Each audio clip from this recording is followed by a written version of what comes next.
You want to send crypto to your exchange. You open your wallet. You see your last deposit. You verify the first 4 digits. 0x12. You verify the last 4. A, B, C, D. Looks good. You hit send. And your money disappears forever. You just fell for address poisoning. Hackers use bots to watch the blockchain. When you move money, they generate a vanity address that mimics yours. They send you a transaction for $0. Now, their fake address sits at the top of your history. It matches the start. It matches the end. But the middle is different. And humans don't read the middle.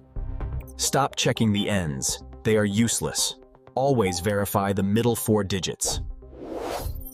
Never copy from history. Save your addresses in a whitelist or contact book.